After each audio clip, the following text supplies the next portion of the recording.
Vous avez l'intention de développer un produit digital? Un site? Une application? Un espace connecté? Oui, mais vous ne savez pas par où commencer. Inspirez.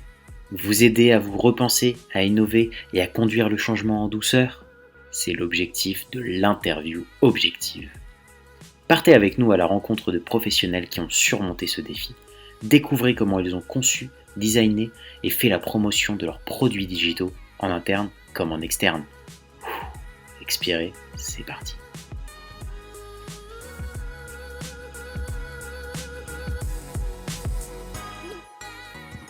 Virginie, bonjour.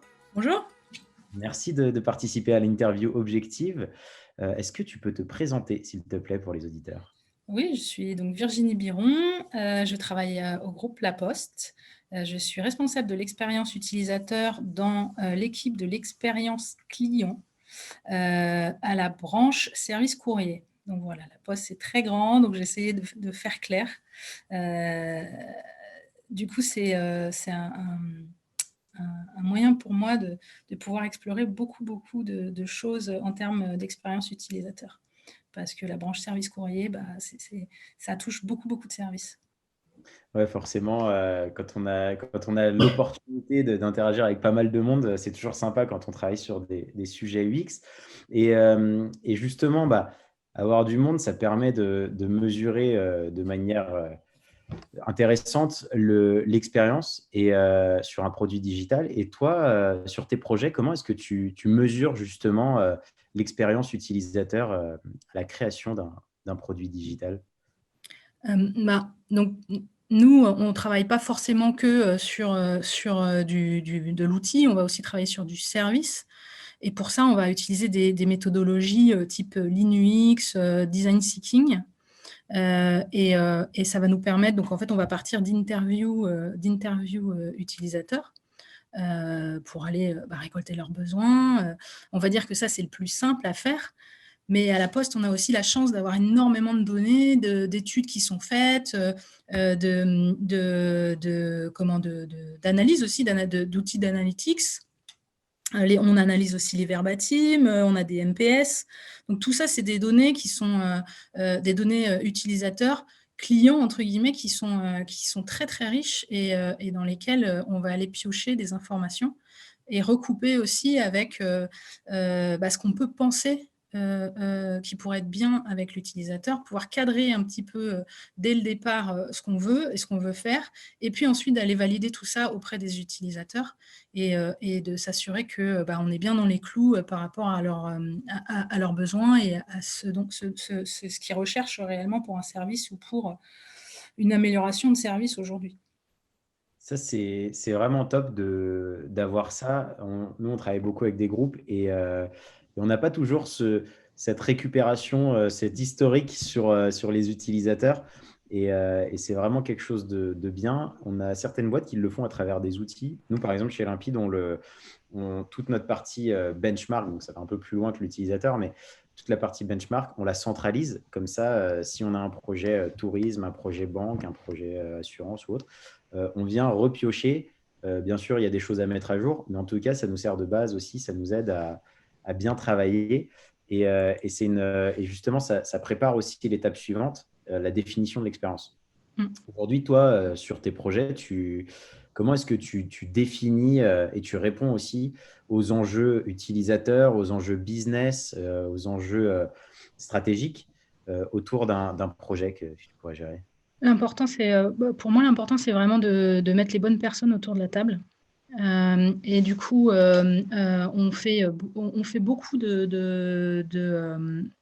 d'ateliers de co-création, avec, le maximum de «métiers» entre guillemets impliqués, autour de la table, de manière à s'assurer qu'on ait bien toutes, les contraintes, tous les objectifs, business. Donc on va avoir tout un tas de gens, on va avoir des développeurs, on va avoir, des product owners, des product managers, on va avoir aussi le service client quand c'est possible, et puis, les gens des process, enfin bon voilà, tout un tas de gens, marketing aussi pour s'assurer que, bah, on ait bien, tout ce qu'il faut, pour répondre, à aussi bien, au client ou à l'utilisateur, Je dis client aussi parce qu'à la Poste, il y avait une pub qui était assez sympa qui disait tout le monde est client à la Poste, et c'est vrai que on va dire que la majorité des gens sont clients à la Poste. Et donc en interne, on parle beaucoup de clients, alors que voilà, j'essaie aussi de changer ça de temps en temps et de parler d'utilisateurs.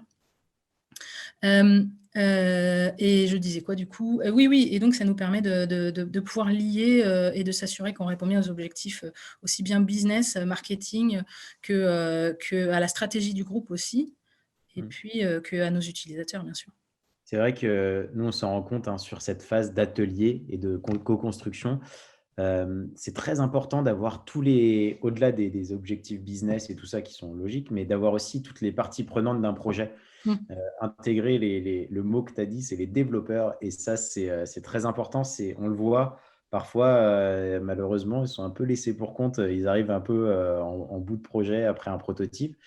Et en fait, les faire travailler avec nous, enfin avec toute l'équipe au démarrage du projet, ça permet de s'assurer d'éviter de rentrer dans des budgets techniques Ouais. trop compliqués parce qu'on peut directement arbitrer sur des choix, des solutions. Et cette question de la technique, on le sait, c'est souvent un point en termes de charge qui coûte assez cher ou qui prend beaucoup de temps. Ouais. Et donc, c'est hyper important. Et là, avec le Covid, du coup, ces ateliers, tu les mènes à distance, tu Oui. réussis à en faire en présentiel. Comment ça s'est passé récemment? Non, là, on est vraiment à distance. Je vais faire très innovant. On utilise un outil qui s'appelle Miro. Donc, je crois que tous les UX du monde l'utilisent.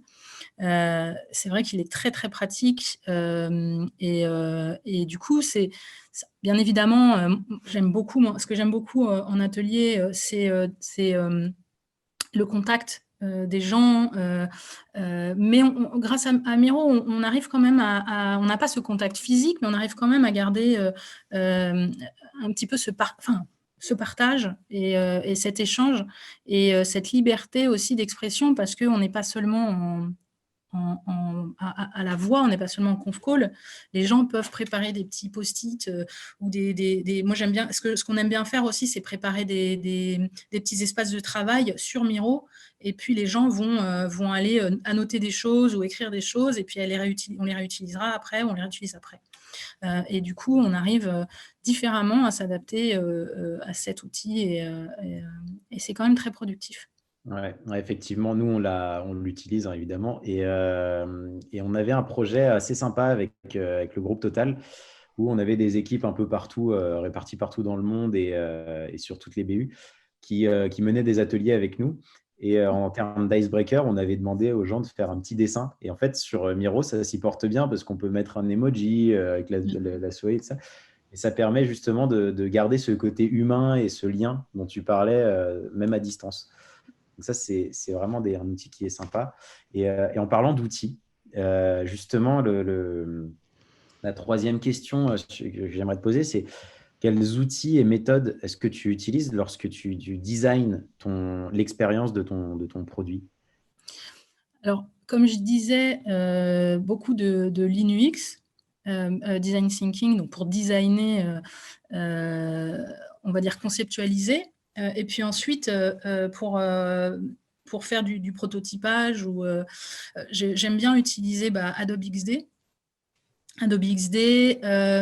J'aime bien utiliser Axure. Je sais pas, je crois que on est plus beaucoup à utiliser ça. Ouais, et ça fait longtemps qu'on ne l'avait pas dit, mais Ouais. ça reste quand même un truc bien. Ouais, non, je suis vraiment, enfin, alors, je l'utilise pas souvent parce que c'est vraiment time consuming, et on n'a pas forcément le temps et le besoin surtout de l'utiliser, mais j'aime beaucoup cet outil et c'est très très puissant, et c'est très sympa. J'utilise aussi pour faire du zoning du PowerPoint. Alors ça peut sembler particulier, mais pourquoi j'utilise du PowerPoint? Parce que en fait, j'aime bien quand j'échange avec des gens, utiliser des outils qui leur sont communs, enfin qu'ils connaissent, de manière à ce qu'ils puissent eux-mêmes modifier, interagir sur l'outil et pas se sentir bloqués par l'outil. Donc, je fais souvent du zoning sur PowerPoint. Ça permet d'échanger plus facilement, très, très facilement, et même de leur permettre aux interlocuteurs de pouvoir modifier eux-mêmes. Et puis, je sais pas, qu'est-ce qu'on a d'autre? Hotjar, j'aime bien utiliser Hotjar, mais ça me permet pas ça me permet de construire, mais plus conceptualiser aussi. Puis, voilà, je pense qu'en termes d'outils, après voilà, j'ai déjà utilisé Marvel, j'utilise, suivant, un petit peu les gens qu'on a en face, on va aussi s'adapter à ce qu'ils connaissent. Ouais. Mais Ouais, effectivement, c'est le gros sujet entre les 3-4 Figma, Adobe XD, tout ça qui se battent un peu, en duel dans le podium. Et justement, nous, c'est pareil en termes de projet, on va s'adapter aux outils que les équipes utilisent côté client. Et d'ailleurs, c'était très intéressant ce que tu disais sur PowerPoint parce que bah, forcément, quand tu es avec quelqu'un qui travaille sur des problématiques UX, tu lui sors un PowerPoint, ça va le surprendre. Par contre, quelqu'un du métier qui est quelqu'un des RH, par exemple, qui travaille depuis longtemps sur la suite Microsoft, je pense que ça va faciliter le dialogue et on n'aura pas la barrière de l'outil et on va le rassurer. Donc, c'est très bien pour lancer un projet. C'est quelque chose qui est assez intéressant et tu es la première à me le dire lors des interviews. Je suis content. Et du coup, la dernière étape, une fois qu'on a créé un produit ou un service, c'est la promotion de ce dernier. Comment est-ce que toi, tu travailles pour promouvoir un service une fois qu'il a été créé?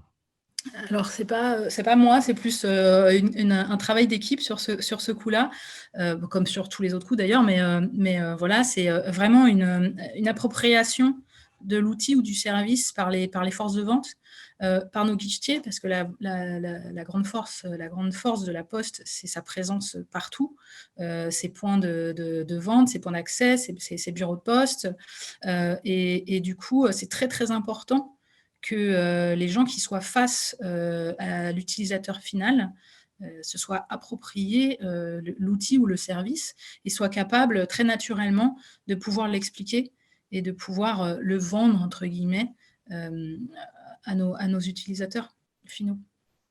Ouais, effectivement, c'est assez intéressant quand on a quand même un réseau comme La Poste de pouvoir capitaliser là-dessus. Et ça soulève aussi un point intéressant en termes d'organisation, c'est que tu puisses travailler avec d'autres BU, avec d'autres équipes. Et ça, c'est toujours un plus quand on a de la force et qu'on peut l'utiliser, quoi.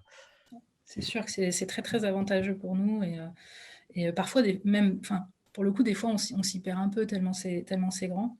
Heu, mais heu, mais il y a quand même beaucoup plus d'avantages que d'inconvénients.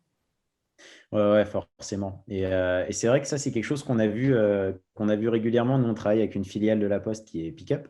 Et du coup, cette synergie entre les filiales, les BU, les équipes, on la ressent. Et c'est quelque chose que nous, pour travailler avec pas mal de secteurs et de boîtes, qu'on voit pas partout. Et donc ça, c'est top de pouvoir l'entretenir au travers de projets, quoi. Mmh. Top. Bon, merci beaucoup Merci. d'avoir discuté pour cette interview objective. Merci à toi. Et puis à bientôt. À bientôt. Merci. Alors, convaincu? Vous avez l'ambition de changer le quotidien de votre entreprise en développant votre produit digital? En tant qu'agence, Limpide vous accompagne et vous forme au métier du product management. Contactez-nous.